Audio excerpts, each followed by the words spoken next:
Auzu billahi mina shaytani rajim, bismillahi rahmani rahim. Monsieur le Président de l'Assemblée nationale, Monsieur le Premier ministre, chers collègues, honorables députés, salam alaikum wa rahmatullah. Monsieur le Premier ministre, merci ci occasion bi nga ñu jox pour leeral Sénégalais yi à travers question bi nga xam ne honorable député Fodé Mané moom la posé sur la connectivité mu indi diagnostic bu am solo concernant l'état de la connectivité dans notre pays. Ma bëgg ko rek yokkal ci diagnostic bu mu joxe pour wax ko ne que au moment où on parle, il y a 7 millions de Sénégalais qui n'ont pas accès à Internet. wax na ci zone blanche yi ndax nan la état du Sénégal pour indi ay saafara pour mën ko éradiquer. ñu wax rek la réalité dans notre pays aujourd'hui, c'est qu'il y a plus de 500 zones blanches. Zone blanche bu ñu ko déggee mooy zone boo xam ne wala localité yoo xam ne mësul am Internet. ñu amaat ci loo xam ne toll na ci 800 localités yoo xam ne bu ñu amee connexion connexion bi joxewul opportunité yi nga xam ne moom la Internet di joxe. loolu bu ñu ko xaymaa mu toll ci plus de 1000 localités yoo xam ne daanaka mën nañu wax ne amuñu Internet. Plus de 1000 localités yooyu noonu c'est 7 millions de Sénégalais yoo xam ne li ñuy tuddee fracture numérique dañ koy dund au quotidien. Face à cela ñu am également bu ñu ko xaymaa ci en termes de pourcentage ñu gis ne li ñu am ci ay opérateurs téléphoniques yi nga xam ne ñooy tax ñu am Internet ñu am investissement yoo xam ne yu am solo la ñu def ko depuis Sénégal bu mu nekkee Sénégal. Malgré cela, en 2026 le taux de pénétration Internet fixe dépassé wul 40%. Face à cela nag état du Sénégal mu am question bu am solo bu mu posé, est-ce que dañuy xaar ba 2055 pour espérer am 80% de la connectivité sur le territoire? Et je pense que la réponse qui a été donnée à travers la question qui a été posée, c'est que c'est non. Face à cela, état du Sénégal am ñaari taxawaay bi ci njëkk mooy am une ambition forte. yàgg nañu ñëw fii je pense que bu ñu amee 100 questions ci députés yi les 99 c'est que awma connexion sama dëkk awma connexion sunu localité wala connexion bi cher na. Premier ministre ngeen gis ko à chaque fois bu demee ci gox-goxaan yi amul fenn fu muy dugg bu ñu ko laajee courant dinañ ko laaj aussi connexion. Président de la République am ambition ak une vision boo xam ne dem na ba wax ne dañu war a constitutionnaliser l'accès à Internet. loolu nag mu indi ci loo xam ne état du Sénégal ñëwul pour opposer technologie yi nga xam ne moom moo am tey. dañu am li ma ko waxee 40% pour ñu yeggale résorber le gap bi nga xam ne état du Sénégal am na ko. benn solution lu ñu am ci gaaw bu tax non seulement ñu répondre aux satisfactions des populations mais également ambition bi nga xam ne Sénégal am na ko à travers le gouvernement de Ousmane Sonko dige yi nga xam ne dige woon nañ ko pour asseoir ce qu'on appelle la connectivité universelle, chose que notre pays n'a pas réussi en 60 ans d'existence, qu'on a pu le réussir en moins de 24 mois. Et ça, je pense que c'est une avancée technologique et stratégique pour notre pays. Pour ñëw ci question yi par rapport ak l'arrivée opérateur bi nga xam ne moom la honorable Fodé Mané tudd léegi. ñu wax ne d'abord ñun ñi nga xam ne dañu nekk secteur télécom mënuñu jug rek def lu ñu neex. dafa am lu ñu tënk muy ay lois et des règlements de ce pays à travers ce qu'on appelle le code des communications électroniques. loo xam ne bu opérateur di ñëw ci dëkk dafa am processus bu rigoureux boo xam ne moom lay suivre. mu am autorité bi nga xam ne moom mooy réguler am fu mu fa war a jaar ñu am ci dossier bi ñu am des conditions yoo xam ne moom mooy ki nga xam ne moom mooy indi opérateur bi ñëw ñu mën a xam ci yan conditions la fi ñëwee est-ce que respecte na le règlement ou pas. Et assurance bi mën a jox honorable député Fodé Mané mooy ce dossier a été traité de la manière la plus rigoureuse possible et que processus bi au même titre que les fournisseurs d'accès Internet yu am suñu dëkk subir na processus boobu noonu. beneen élément bi ma ci mën a indi également wax na ci protection des données personnelles ci kaw processus boobu ma tudd léegi comité bi nga xam ne moom mooy gérer la protection des données personnelles au Sénégal nekk na ci communauté bi à travers le ministère bi nga xam ne moom moo ko jiite ministère des finances la présidence de la république le MCTN ñëpp ñi nga xam ne war nañ ci jël ay dogal jël nañ ko ci ba Sénégal ñu mën a respecter de la manière la plus rigoureuse li nga xam ne dañ koy respecter ci opérateur boobu dina ko respecter ci dëkk bi. également infrastructure yi nga xam ne li ñuy wax la passerelle internet qui va permettre demain à ce que données personnelles yooyu noonu fu muy jaar pour ñu mën ci indi sécurisation bi war également ñu mën ko indi. wax na également sur la partie contrepartie financière maa ngi wax avancée technologique bi nga xam ne gouvernement de Ousmane Sonko indi na ko mais également le président de la République et le Premier ministre nous ont demandé d'impacter les populations parce que Internet fu muy yegg aujourd'hui gis nañu ne c'est une question de sécurité nationale député wax na ko sànq wax na am na zone frontalière yoo xam ne soo fa demee tey li ngay capter mooy réseau Gambie wala réseau dëkk yi nga xam ne c'est des pays frontaliers loolu pour ñu mën ko dindi il faut que ñu essayer de faire en sorte que toute parcelle de terre dans ce pays mu mën a am Internet au même titre que ñi nga xam ne Dakar la ñu war dëkk wala ñu dëkk ci dans les zones urbaines dem nañu ba Sénégal léegi daanaka kenn dematul village les directeurs les ministres wala boo ku dem village doo fa yendu parce que amul connexion Internet dafa nekk loo xam ne dafa am solo ba tax na sur le plan sécuritaire dina mën a indi lu bari mais sur le plan économique également dina permettre à l'État du Sénégal mën a indi lu bari ñu indi sur les impacts l'État du Sénégal a décidé également de doter de 1 million de Sénégalais à l'accès à Internet gratuitement non seulement Internet dina dem fépp dootul yamate rek maa si 40% de la population à partir de février 2026 Sénégal am na une couverture universelle mais également l'État du Sénégal a fait le choix mu jël zones yi nga xam ne c'est les zones les plus vulnérables moo xam école la moo xam université la moo xam dispensaire la moo xam plan Diomaye Casamance la moo xam c'est des wifi communautaires ñu dem ci village boo xam ne comme ni ko waa ASER di defee fu ñu def courant mu dafa def Internet parce que jàpp nañu ne ñi nekk Dakar ñi nekk ci village yi wala dans les zones reculées ils doivent bénéficier au même titre à Internet ci ñi nga xam ne dañu nekk dans les zones reculées en termes d'impact plan bi nga xam ne moom la État du Sénégal parce que j'entends souvent on parle ban contrepartie financière la ñu joxe li ëpp solo mooy 1 million de Sénégalais yu ñu jox Internet benn mais également lan la Sénégalais économiser aujourd'hui en termes la mën laa am en termes d'économie ci déploiement de 1 million Sénégalais ak le fait que mu indi satellite aussi ci dëkk bi aujourd'hui sur les 5 ans je rappelle pour répondre à la question aujourd'hui opérateur bi nga tudd noonu am na autorisation c'est pas une licence boo xam ne 5 années la durée mais ci 5 années yooyu na à la fin de chaque année dinañu càmbar pour xool obligation yi nga xam ne jël na ko à travers le Sénégal à travers le code des communications électroniques à travers le régulateur qui est la RTP ndax respecté na ko ou pas bu ñu tollee ci loolu mu am une économie boo xam ne d'échelle de 64 milliards que l'État du Sénégal va économiser sur 5 ans et qui leur a permis en même temps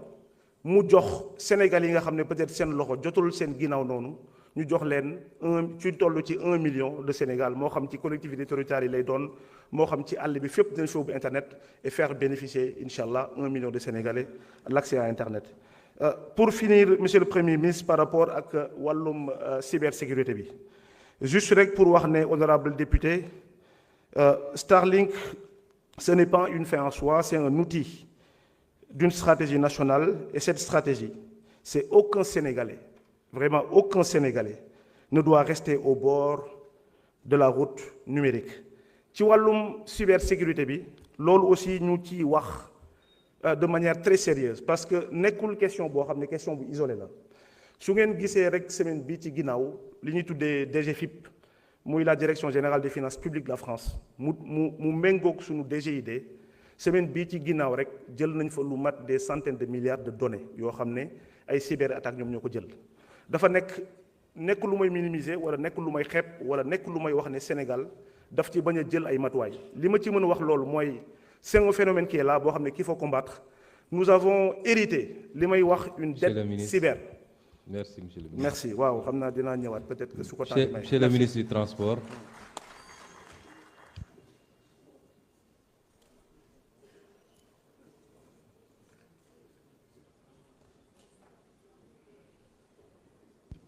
Vous avez 5 minutes, monsieur le ministre.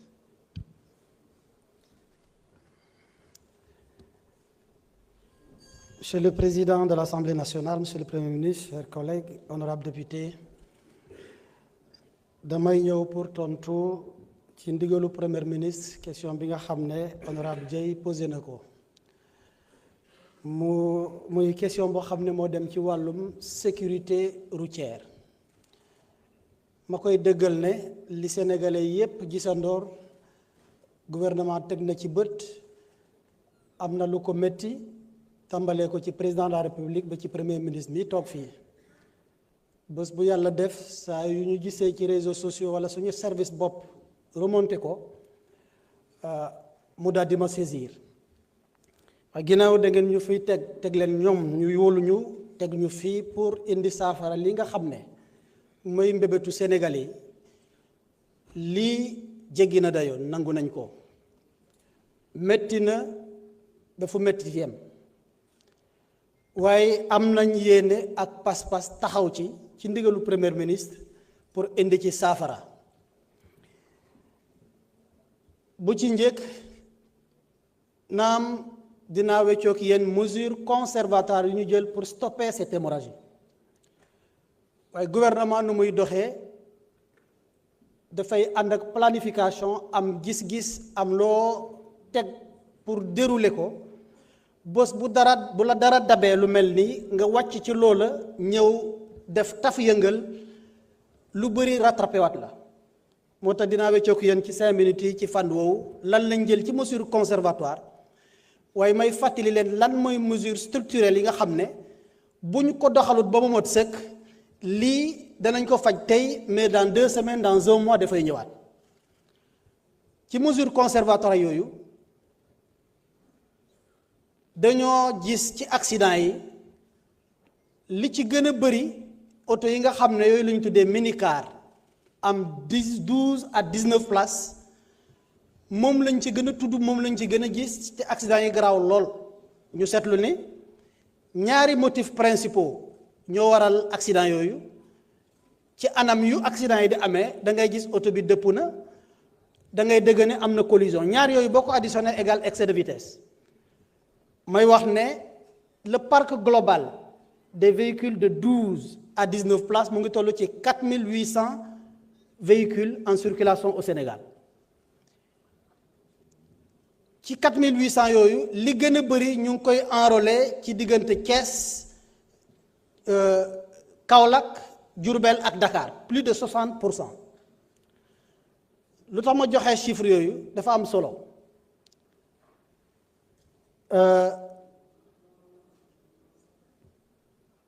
ginnaaw plus de 60% des accidents que nous avons constatés presque en 2025 ces véhicules sont fortement impliqués ñu jël dogal rappeler l'ensemble de ces véhicules pour un contrôle technique approfondi parce que nag jàng nañ ci accident yooyu ak oto yooyu jëf ji nga xam ne boobu la nit ñi jëfee ci oto yooyu jëm ko modifier waaye balaa gouvernement di jël dogal dafay doxal ci yoon bu scientifique ki defar oto sax bu juumee mu am vis day rappeler jéem a vérifier techniquement pour xam moo tax ñu rappeler oto yooyu mooy première mesure def contrôle technique approfondi parce que dañu seetlu ne oto yooyu bu muy wàcc Sénégal ñëwul ak porte bagage dafay ñëw généralement avec un nombre de places limité à 12 mais bu génnee ba am visite technique buy daw ci tali bi am na porte bagage fa ñu tegoon fu ñu teg fa bagage yi ñu modifier yokk bagage yi yokk place yi muy oto boo xam ne buy départ garage il prend le départ avec une surcharge rawatina bagage yu ñuy jal ci kaw te oto bi gàtt na gàttaay boo xam ne te ki ko defar marque la boo xam ne du ma def publicité mais ñun oto yooyu sax la assemblée am kon yenn kuréel transport yi nga xam ne mooy transporter touriste néew na lool li ngay dégg ne dafay def accident te même oto lañ jëfandiku ci même tali yi ci même waxtu bi ak chauffeur sénégalais moo tax ñu décidé ne rappeler oto yooyu pour def ci contrôle technique approfondi premier ministre soññ ñu jël mesure yu mot sëkk li transporteurs yi yépp ngang wala bokk xaw a ragal ma jël mesure yooyu dem naa centre de visite technique jegle nañ leen les voies appropriées avec un taux d'absorption boo xam ne kenn ku ci nekk ku jël rendez-vous ñëw dinañ ko absorber diggante ñaari weer yi jegle naa sax beneen ligne bi nga xam ne Diamniadio la nekk te centre contrôle technique jël na mesures yi yépp bu loolu weesoo oto bu ñëw ci diggante ñaari weer yi tàmbalee ko le 3 mars prochain bu jàllee mu nekk oto bu conforme dina am hologramme ñu def ko mandarga ak ci biir carte grise bi nga xam ne mën naa continuer di wéyal exploitation ku wàcc yoon nag fas yéene nañ taxaw dialogue bi weesu na waxtaan nañu syndicat yi dama leen recevoir le 3 balaa may jébal mesure bi en proposition en conseil li ci des farlu ci dëgër ci ak jëfee ko ni ko premier ministre santé avec la plus grande rigueur ma ànd ci nag ak service yi nga xam ne mooy le service du ministre de l'intérieur le service du ministre des forces armées ndax sama boor damay jël mesures yi mais ñoom laa mën a àndal pour l'application sur le terrain te ci am yaakaar bu rëy beneen wàll mi nga xam ne c'est structurel j'espère qu'il me reste peut-être pas plus de 1 minute loolu dafa am solo ñu fàttali ko lii mesure conservatoire mais dañoo lëlu ci état généraux des transports publics ñu nas fa 25 mesures yi nga xam ne président de la République dëggal na ko muy mesure bon, monsieur le ministre. merci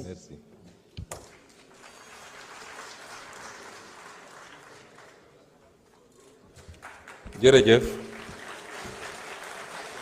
ci ñetti poñ wala ñeent rek yu ma kii